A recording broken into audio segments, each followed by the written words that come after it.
Meu nome é Henrique e esta é uma videoresenha do livro Etnodesporto Indígena, Antropologia Social e o Campo entre os Caingangue. O escritor é José Ronaldo Mendonça Facheber e este livro foi publicado em 2010. Esse livro é fruto de sua tese de doutorado e ganhou 2 prêmios do Ministério do Esporte nos anos de 2008 e 2009. O primeiro prêmio é da melhor tese da região sul do Brasil e o segundo prêmio é da de melhor ensaio nacional. Ele trata sobre o desporto indígena de um modo geral, e em especial do Caingangue, que é uma tribo, que é um povo indígena, uma nação indígena localizada no sul do Brasil, que foi colonizada antes da República pelos portugueses e depois da República por alemães e italianos. O livro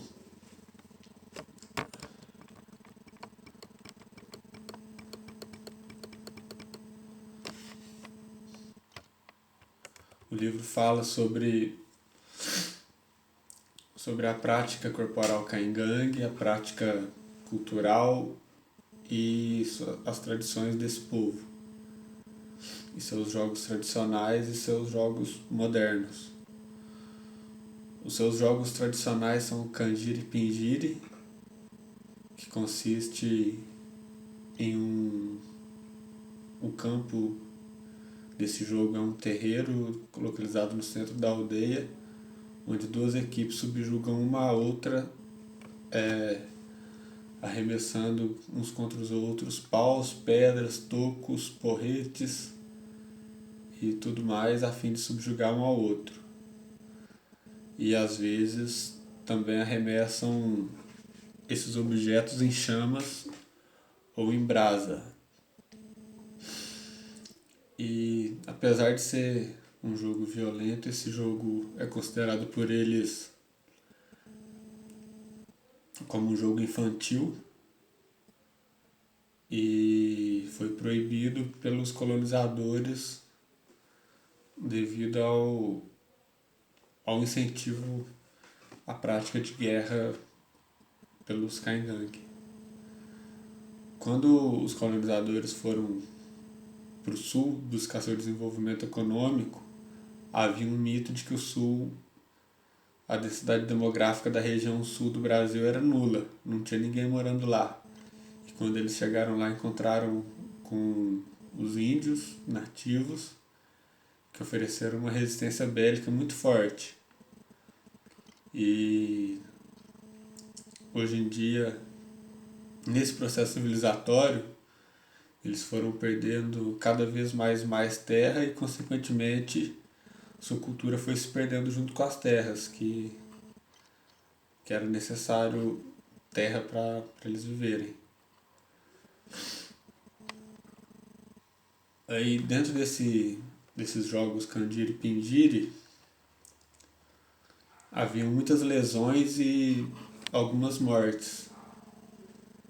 Aí, junto com esses jogos, eles praticavam o ritual Kiki, que é um ritual em devoção aos mortos, que, segundo a crença deles, é para separar o mundo dos mortos e o mundo dos vivos, buscando uma boa saúde aos vivos e um bom descanso aos mortos. Apesar dessas perdas e lesões, o jogo era praticado sem nenhum ressentimento de ambos os lados das equipes e que se tratavam com muito respeito e amizade. A noção de força corporal dos Caingangue não é só baseada apenas na força bruta dos índios, mas também é baseada em valores, honra e altruísmo, onde mais forte é considerado não aquele que vence as batalhas, mas aquele que aguenta levar mais pancadas sem reclamar.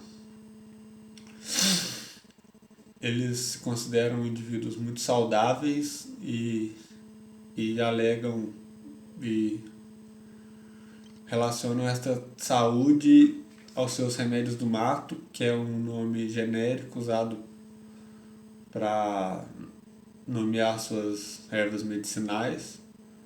Na minha opinião, esse nome remédios do mato é uma maneira de explicar para quem está de fora que é um remédio natural, que é uma erva medicinal que eles usam, ao mesmo tempo manter sua tradição hermeticamente fechada para quem vem de fora. O autor do livro usou do método antropológico de pesquisa, que consiste em uma análise, que essa análise é feita através de sua visão de mundo, e ele tem uma visão mais social, aparelhada com Durkheim e Marx e Engels, e concordo com essa visão. Ele argumenta que o processo civilizatório não foi tão civilizado por parte dos seus colonizadores, que eram cristãos. Então, nesse tempo de que aconteceu esse processo civilizatório, houve muitas batalhas entre eles, entre os colonizadores e os índios, onde os índios foram depostos e os governos da região foram cedendo terras e mais terras ao agronegócio, às madeireiras. Aí um dos argumentos dos governos era que não existia mais índios porque não existia mata, e se não existia mata não tinha índio lá. E também usavam de argumentos preconceituosos, de que índio era violento, índio era bicho, índio não era gente, índio era irracional. Então não foi um processo civilizatório muito civilizado, né? Até porque a cultura cristã também carrega consigo um histórico de diversas atrocidades praticadas no mundo em nome do Cristo, que eles alegam ser propriedade deles.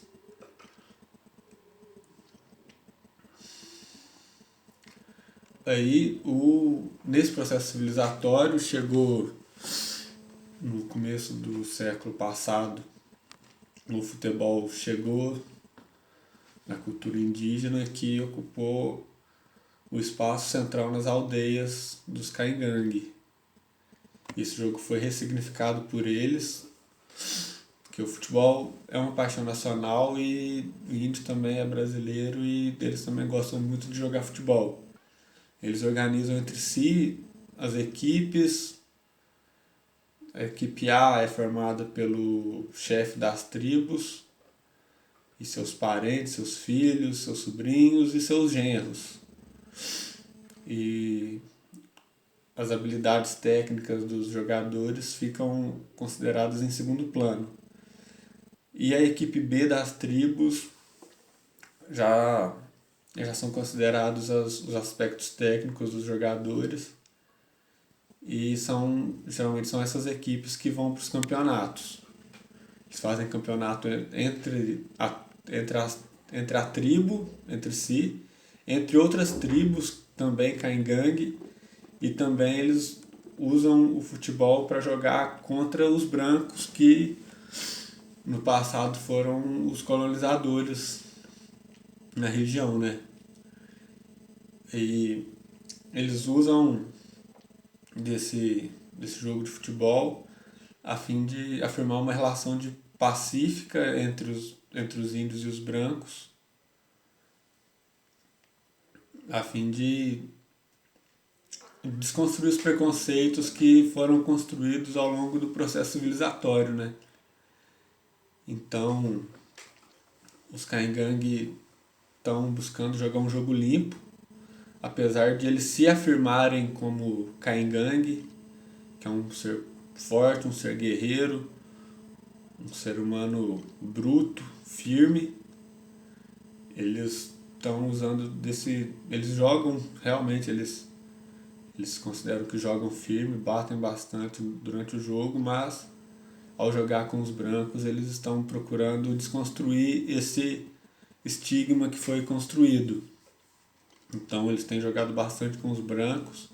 Alguns índios às vezes são convocados para jogar em equipes profissionais da segunda ou terceira divisão lá da região sul, mas muitas vezes eles são barrados nos testes e alegam o preconceito como motivo para esse barramento.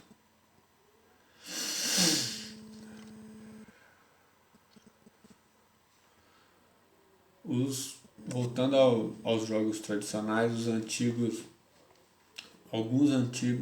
muitos antigos não se recordam desses jogos e os que recordam se recordam com uma certa vergonha pelo preconceito, pela violência, mas pela brutalidade que esses jogos eram conduzidos. Os antigos também se acham mais fortes e saudáveis que os índios mais jovens, que alegam que esses índios mais jovens tomam muito remédio e comem muita comida industrializada, que eles chamam de comida de branco. Esses antigos têm uma alimentação mais natural, logo mais saudável.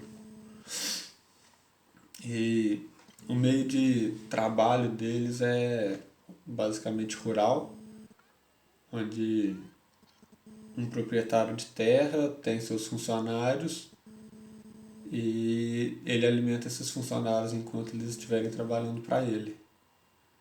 Outro aspecto legal que eu achei é que as equipes de futebol, quando precisam de uniforme, bola ou algum tipo de material para realizar seus jogos, o time todo faz uma espécie de mutirão, que eles chamam de ajutório, e o proprietário dessa terra, onde é realizado o mutirão, faz uma doação em dinheiro para a equipe. Os jogadores que não podem comparecer fazem uma contribuição em dinheiro e assim eles se organizam para fazer seus campeonatos, comprar seus materiais. Eles também alegam que a FUNAI, os órgãos de proteção indígena, também não apoiam a prática de esporte entre eles. Minhas conclusões finais são que os índios estão tentando se reconciliar com os brancos e usam do jogo de futebol, um jogo limpo, tentam fazer um jogo limpo para se integrarem na sociedade que eles estão inseridos, mas também estão marginalizados, sofrem preconceito, ficam às margens da sociedade pelo estigma que foi construído nesse processo civilizatório, né? Então é isso aí, essa é a minha contribuição, a minha resenha. Espero que tenham gostado.